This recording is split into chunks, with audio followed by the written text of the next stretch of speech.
So guys, now I'm going to talk about how I broke an unbreakable habit, that is smoking. In my case, this is smoking, but this applies for any habits or addictions to one extent or another. You can apply all of these rules to those as well. If you're addicted to caffeine, if you're feel you're addicted to sugar, stuff like that, use these same strategies because they can apply. So I'm just checking the microphone battery, it's starting to run low.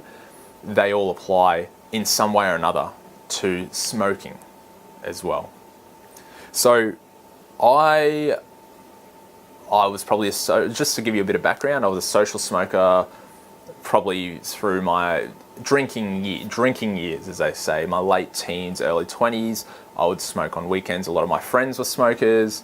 And then coming into, from about, I'd say probably about 20 to 23, 24, 20 to 23, I was a heavy smoker. I would smoke at least, smoked rollies. I would smoke probably at least 20 a day. I would go through a 50 gram of tobacco, usually every week and a half. So I was a heavy smoker. I would smoke at work, I would smoke after work, I'd smoke before work, I would wake up every morning coughing up my lungs, thinking it was normal, sort of justifying that behavior, thinking, oh, I've always had bad lungs because I had asthma as a child. So I'd say to myself, everyone with bad lungs coughs in the morning, which is, I can't believe I convinced myself of that. I had I knew I had an addiction, and it wasn't until the migraine or the blood pressure scare, the health scare, that I actually took steps to quit smoking. So for me, I used the assistance of Champix for the first month or so. Now, I know a lot of people don't like using Champix. A lot of people get crazy dreams from it. Look, it helped me for the first month. I didn't go through the whole process. They recommended, I think it's like a 3 to 6 month cycle. I didn't go through that whole cycle. I only used it for the first month. To be honest, I don't think I needed it, but it definitely assisted for me. So if you can, use that Champix medication to help you out. If not, all of these other strategies still apply, okay? But if you can't use Champix, I'd ask you, are you justifying that? Are you finding a reason not to quit smoking there? If not, awesome, just let's keep going. Now, the biggest thing for me was being okay changing my friendship group. So whatever your addiction is, or whatever this habit is, do your friends enable it? Do they support it? And do they even try to sabotage you if you try not to do that behavior? So in my case with my smoking, almost all of my friends of one of my major friendship groups were smokers. Or if they weren't smokers, they would sabotage me trying to quit. And I tried to quit, half-assed, tried to quit a few times in the past. But I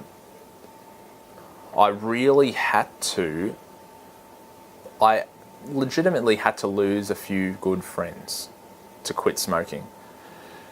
And this is where I really, it's a tough one, because losing close friends, and I wouldn't say I lost them completely. Like, I still see them to this day, and I quit smoking turning 30 this year, so like 7 years ago. I still see them from time to time to this day, but there was definitely a period there where I did not see them. I didn't see them for about 9 months.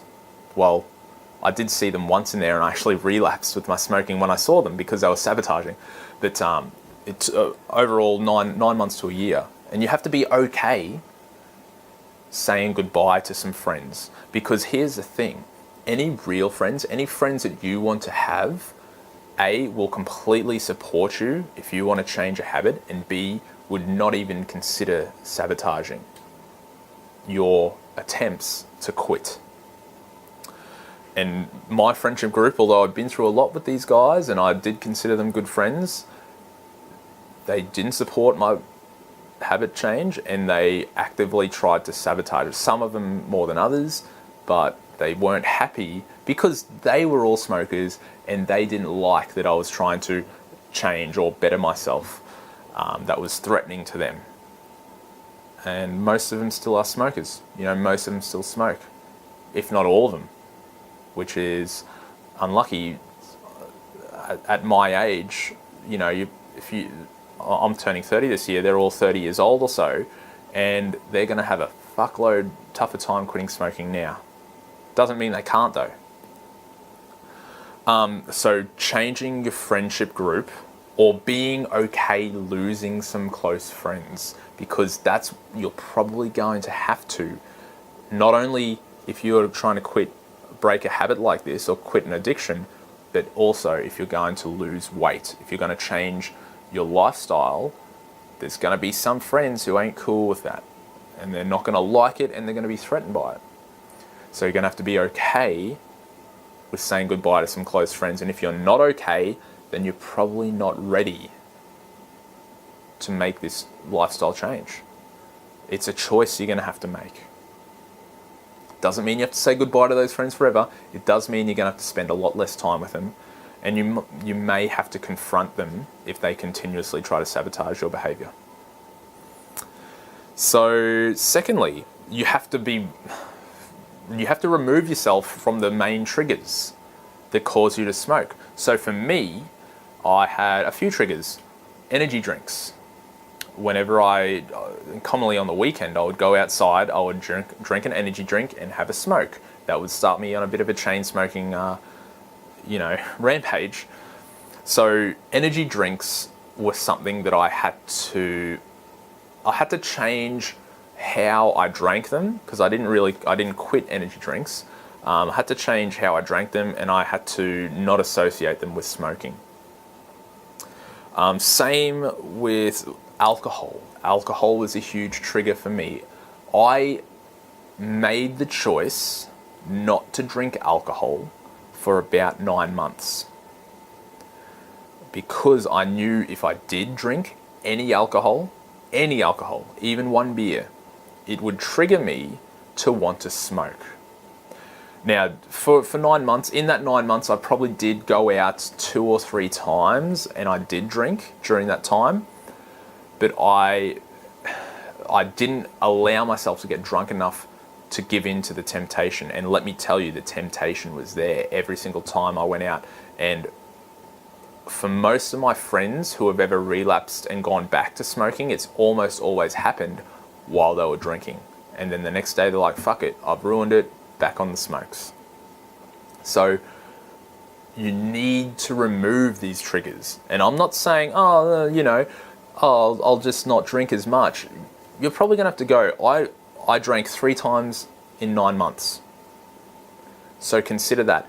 And really it comes down to, is this a habit you truly want to break?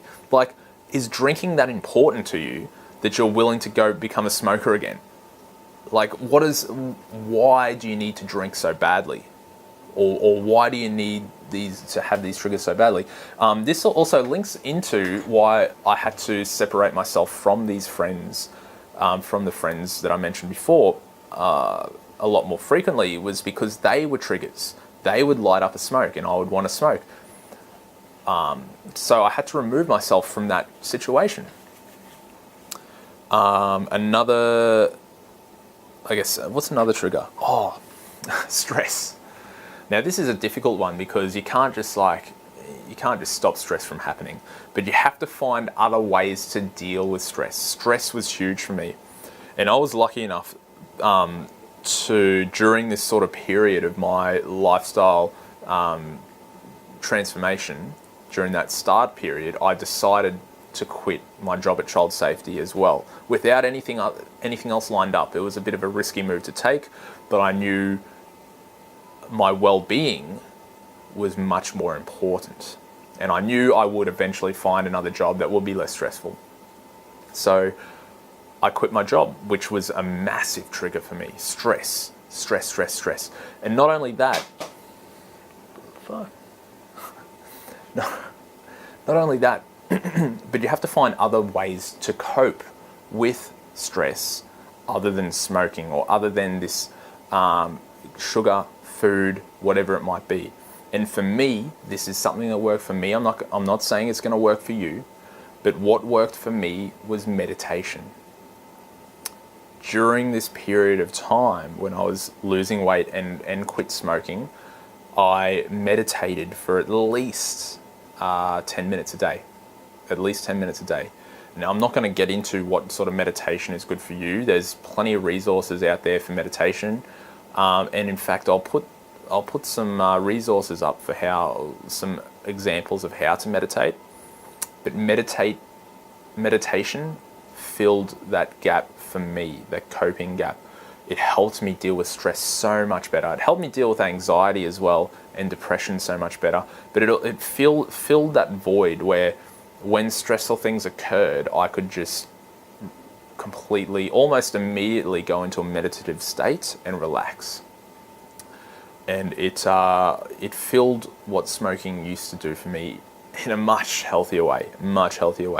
So you need to find another way to deal with these triggers like stress, sadness,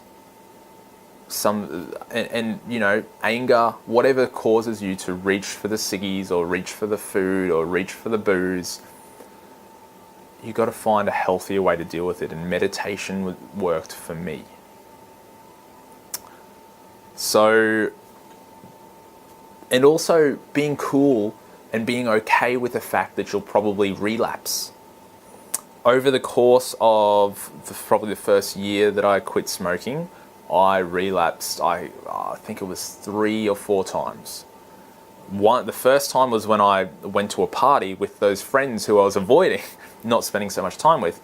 I was completely sober and they peer pressured me into having a smoke. I had a smoke and a half and then thought, this is disgusting, what am I doing? I beat myself up a little bit, but it's all part of the process. You're probably going to relapse. The key is not to take it too harshly and to get back on the bandwagon immediately. Even if you have a few smokes at night or have a few drinks at night or whatever it may be, the next day, no, that's okay. That was a relapse. That's part of the process. All good. I'm sweet from here. And you may relapse a few times, and that's okay. Just don't use it as an excuse to quit and go back to old habits, because usually you've come so far already. Usually during the journey, when you do relapse, you've come to such a point where if you turn back, you're throwing in so much invested time. So be okay with relapsing and expect it to probably happen. The other times that I relapsed involved alcohol, I'm pretty sure. So there you go. I didn't avoid a trigger that I knew would cause me to smoke. I ended up smoking. But the next day, back on the bandwagon, back doing what I was doing normally. So they're the major points. Be okay saying goodbye to potentially some very close friends who don't have your best interests at heart and probably aren't friends that you want. 2, avoiding the triggers as best you can, changing your environment in a way that makes those triggers less impactful. I avoided energy drinks, I avoided alcohol, I avoided the friendship group. I quit my job. And I also changed house. I moved house as well, which really helped. Thirdly, find another way to cope. You have this addiction or you have this bad habit because usually it's a way to cope with emotions in an unhealthy form. Find a healthy way to cope with those. For me, it was meditation. For you, it might be going for a walk. It might be spending time with your dog. It might be spending time with a loved one. It might be playing music. It might be playing a video game, watching a YouTube clip, whatever it might be. Find something to help you cope. And lastly, be cool with relapse and understand relapse is going to happen. It's okay. It doesn't mean you failed. You just need to get back on track ASAP.